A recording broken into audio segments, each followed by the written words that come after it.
I mean, that is a real phenomenon, right? I know people who say racist stuff who would deny till their cows come home that they're actual racists, but I hear them. They are.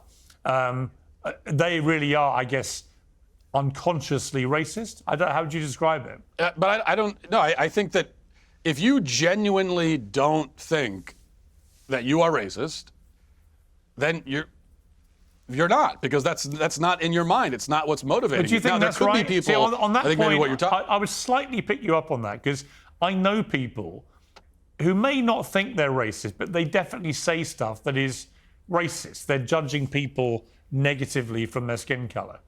In this clip of Piers Morgan Uncensored, we're diving into a debate that hits on everything from unconscious racism to tearing down statuses. This is honestly a very interesting topic, and especially at this time as Martin Luther King Day is just around the corner. So without spoiling anything, let's get into this clip. I'll be giving you my unfiltered take as always. I think you could have someone who is racist and denies it. That certainly can happen. I mean, there are racist people in the world of all colors, of all races, by the way. Anyone can be racist. And certainly some of them will deny that they are. Like, that is a thing that happens, sure. But the point is that there's only one authority. There's only one person in the universe who's an authority on what's in your mind. There's only one person who can really speak to that authoritatively, and that is you. And so if you genuinely don't feel any animosity to people based on their race, then you're not racist. You might have you have many other flaws, I'm sure. You might even believe things stereotypically about races, but that's not racist in and of itself. And you're the only one who could speak to that. So if someone tells me they're not racist, then I'll just take them at their word on that. I'm not interested. I can't read their mind, and that's all that we can do. And then I'm just going to go on and live my life. I mean, I think that's the best way to approach most of this. Do you think America's becoming less racist decade by decade by decade? Great question, Piers, but here's the truth. America was becoming less racist. Notice the key word was. We were making real progress, and then the woke crowd came along and decided we needed to tear everything down to start over. It's like taking a house that's 90% renovated and burning it to the ground because you don't like the color of the curtains. The constant focus on race has created more division, more suspicion, and more resentment. And guess what? That's exactly what the elites want. They thrive on chaos because it gives them more power. Because if we're too busy fighting each other, we're not looking at the people pulling the strings. And I think Matt is going to agree with this response. I think it was.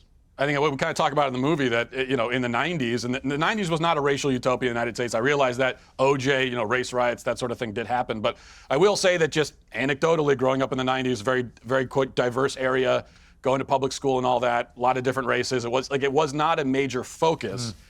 And I think that we're I do think we're going backwards in a lot of ways, that it's now there's a resentment, there's a suspicion there to a much greater degree. 15, 20 years ago.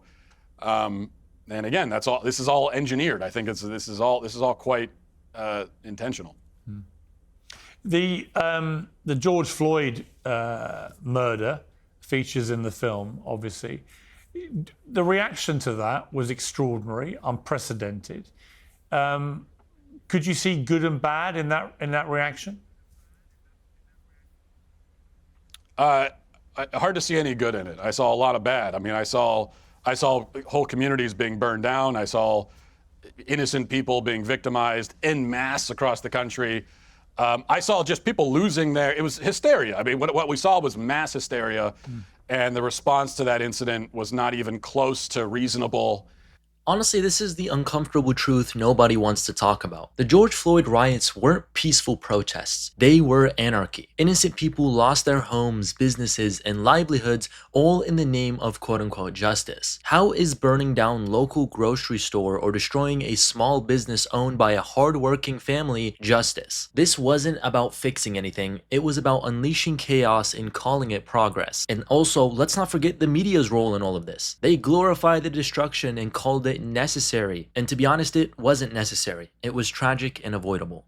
There's not any kind of reasonable conversation about it from the very beginning, and I don't think anything good came of it.